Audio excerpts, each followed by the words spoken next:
Molweni bazalwane, egameni leNkosi yethu Yesu Kristu. Ndiza nemibono apha yomibini. Omnye ndiwubonise izolo elinye, lo wezimvu kunye nodade wethu bobabini sikule ndawo ingathi siselalini phaa kuthi. Sikubekwe kule ndawo ke engathi yindawo ephezulu. Sibona umalusi wezimvu, izimvu ezo zilandela ngemva, izimvu ziyahamba. Njengoba zihamba nje izimvu zihamba zisitya.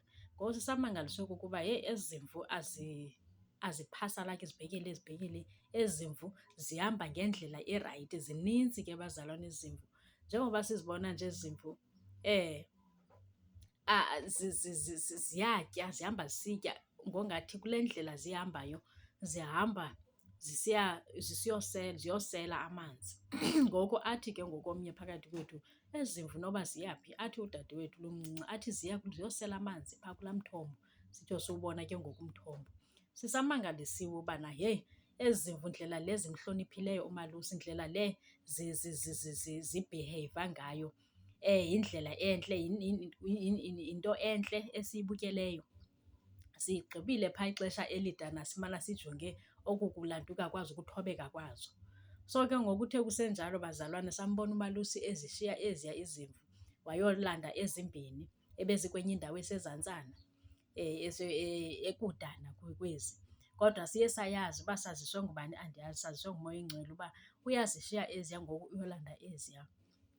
Uthe kusenjalo xa sithi siyajonga ezi zimvu azifani nezi gusha zilantukileyo ezi zityayo apha. Azikhanyi, zinakho ubudakha, zidakhanyana nje ngekhala, azikho clean.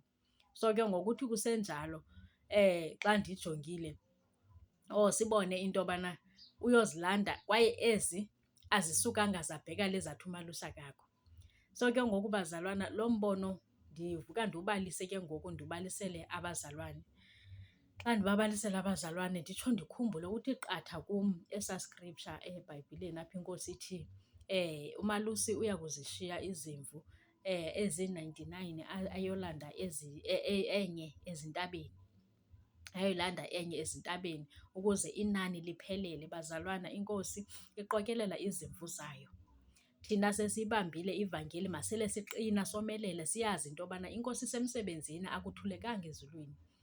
Akuthulekanga, iNkosi iyasebenza, ibuyisa abantwana bayo, ibabuyisela esibayeni, mazingene esibayeni izimvu zeNkosi. Ndiyambulela wethu uThixo ukuba endibonise lo mbono ukuba ngumbono obhaliweyo ezibhalweni. iNkosi ibuyisa abo balahlekileyo kuba ezaa zimvu xa besizijonga bezingekho kunye nezi bezilahlekile kwaye zingekho clean. Okuthetha uba zisafuna uba zihlanjiwe, zihlanjwe ngegazi lemfana. Safuneka uba ezi zimvu zibhaptiziwe zibe clean. Bazalwane, iNkosi iyabuya thina sesiyamkele, masele siqina sibambelele kude kube sekugqibeleni, kuthiwa sosindiswa litsho izwi leNkosi. So ke ngoku abo bangekasindiswa, bazalwana, yamkeleni iNkosi. iNkosi ilinde nina, izivulile izandla, ifuna nina uba guqukani nize kuyo lingekafiki ixesha loba umntu uyawuzathi ngoku ukuba ndandazile, ukuba ndandiyiqondile. Uba kubalulekile bazalwane into yobana into xa singayivisisi, owethu uThixo uthetha nathi sonke. Safelwa nguYesu Kristu iNkosi yethu ukwenzela sikwazi uthetha naye ubawo lwakazuka ukhuselo emazulwini.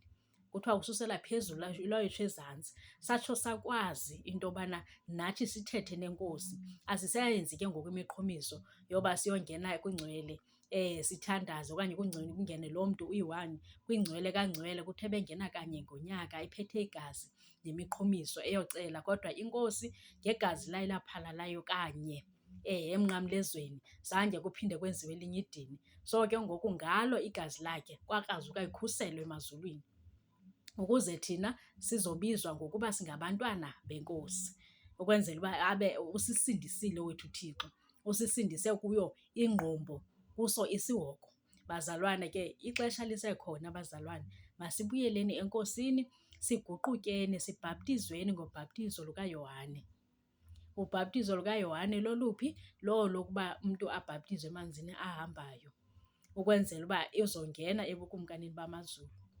Singavumeli ulahlekiswa bazalwana xa abantu besithi nolu lunje lubhaptizwa. Bazalwana, ubhaptizo lukaYesu lunye. Sibhaptizwa phi? Egameni likaYesu, emanzini ahambayo, not emanzini amileyo, njengoko bendichazile kumbono bendiboniswa iNkosi eYordani, ibindibonisa ngobhaptizo. Ewe bazalwane, ndiyabulela kakhulu.